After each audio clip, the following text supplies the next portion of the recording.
এই শীতের দিনে ঠান্ডা ঠান্ডা পরিবেশে এরকম গরম গরম ধোঁয়া ওঠা যদি এক বাটি স্যুপ নুডলস পাওয়া যায় তাহলে খেতে কিন্তু মন্দ হয় না। আসসালামু আলাইকুম।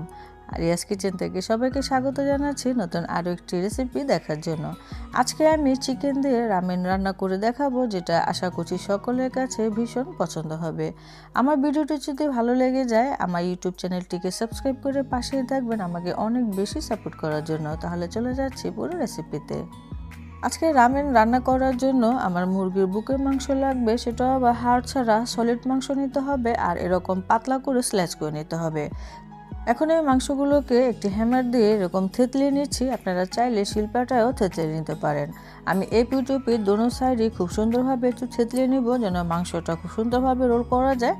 তো হয়ে গিয়েছে। এখন আমি এখানে কিছু শুকনো মশলা ব্যবহার করব। এখানে দিয়ে দিচ্ছি সামান্য কিছুটা লবণ, সেই সাথে দিয়ে দিচ্ছি গোলমরিচ এবং দিয়ে দিতে হবে কিছুটা চিকেন পাউডার।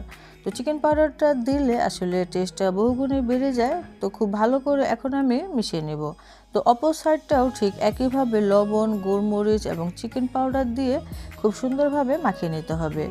আমি এখানে কালো গোলমরিচটা ব্যবহার করেছি, সেই সাথে এখন দিয়ে দিচ্ছি কিছুটা বাটার। দোনো সাইডে খুব সুন্দরভাবে বাটার লাগিয়ে নিয়েছি। এখন এখানে একটি পালং পাতা এবং একটু গাজর, একটি ক্যাপসিকাম লম্বা করে কেটে নিয়েছিলাম, সেটা মাংসের ভিতরে দিয়ে এখন এরকম রোল করে নিতে হবে। তারপরে একটি সুতার মাধ্যমে এটাকে এভাবে একটু বেঁধে দিতে হবে যেন আমরা যখন এটাকে সিদ্ধ করব এটা খুলে না যায়।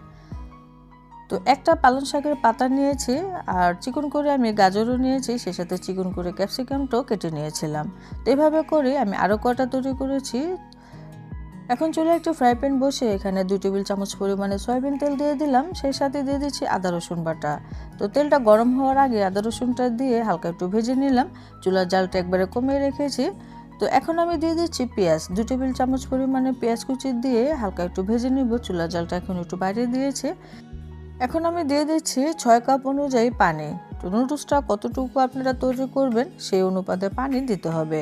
তারপর দিয়ে দিলাম 3 টেবিল চামচ পরিমাণে dark soya sauce. Dark soya সসটা অবশ্যই দিতে হবে, এতে করে স্যুপের কালারটা কিন্তু সুন্দর আসবে। সেই সাথে এখানে 2 টেবিল চামচ পরিমাণে টমেটো সস দিয়ে দিলাম এবং দিয়ে দিচ্ছি 1 টেবিল চামচ পরিমাণে ভিনেগার।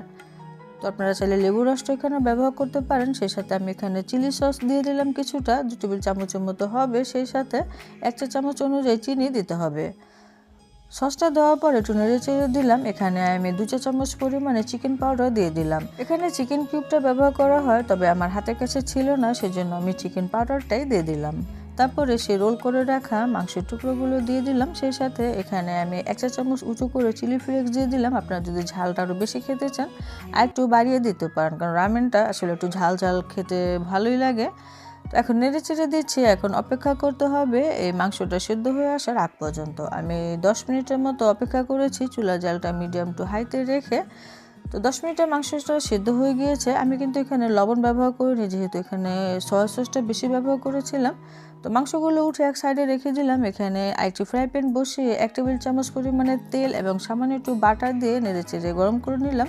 তারপরে সে সেদ্ধ করে রাখা মাংসগুলোকে এখন এই বাটার আর তেলের মধ্যে হালকা এরকম ভেজে নিতে হবে। তাহলে মাংসটা দেখতেও সুন্দর লাগবে, আবার খেতে তো ভালো লাগবে। তো উল্টে পাল্টে মাংসটা এরকম কালার আসার আগ পর্যন্ত ভেজে নিয়েছি। এখন আমি নামিয়ে নিব। আর বাটারের ফলে এই ফ্লেভারটা খুবই ভালো আসে। তো হালকা কিছুটা ঠান্ডা করে এখন এই সুতোগুলি কেটে নিতে হবে। তারপরে এরকম ছোট ছোট করে পিস করে নিতে হবে। ভেতরটা দেখতে কতটা সুন্দর হয়েছে আপনারা দেখে নিশ্চয়ই বুঝতে পারছেন। আর মাংসটাও কিন্তু খুব সুন্দরভাবে রোল হয়ে গিয়েছে।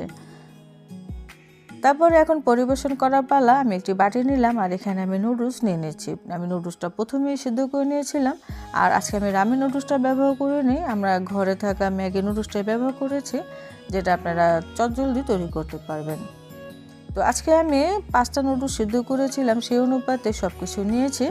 এখন সেই সিদ্ধ করে রাখা চিকেন স্টকটা দিয়ে দিতে হবে, যে পানিতে আমরা মাংসটা সিদ্ধ করেছিলাম। আর নুডলসটা আমি সিদ্ধ করার পরে সামান্য একটু তেল মাখিয়ে রেখে দিয়েছিলাম। তো পরিমাণ মতো চিকেন স্টক দিয়ে এখন সাজিয়ে নিতে হবে। আমি কিছুটা গাজর এবং সেই রোল করে রাখা মাংস কিউব দিয়ে দিলাম, সাথে ডিমও দিয়ে দিচ্ছি। আমি ডিমও প্রথম থেকে সিদ্ধ করে দিয়েছিলাম। আসলে পরিবেশনটা পুরোটাই নিজেদের উপরে। কে কীভাবে পরিবেশন করতে চায় পুরো নিজেদের ব্যাপার। আমি যেভাবে পরিবেশন করেছি সেটি আপনাদের সাথে শেয়ার করলাম। উপরে সামান্য একটু তিল এবং চিলি ফ্লেক্সও ছিটিয়ে দিয়েছিলাম। আমার গরম গরম ধোয়া ওঠা রামেন কিন্তু রেডি। খাবেন নাকি? তাহলে চলে যান রান্নাঘরে, তৈরি করে খান আর আমাকে অবশ্যই কমেন্টে জানান আমার এই রেসিপিটি কেমন হলো। দেখতে দেখতে যদি আজকের এই ভিডিওটি ভালো লেগে যায় তাহলে ভিডিওতে লাইক, শেয়ার, কমেন্ট করতে ভুলে যাবেন না। সবাই অনেক বেশি ভালো থাকবেন, সুস্থ থাকবেন। আজকের মতো বিদায় নিচ্ছি। আল্লাহ হাফেজ।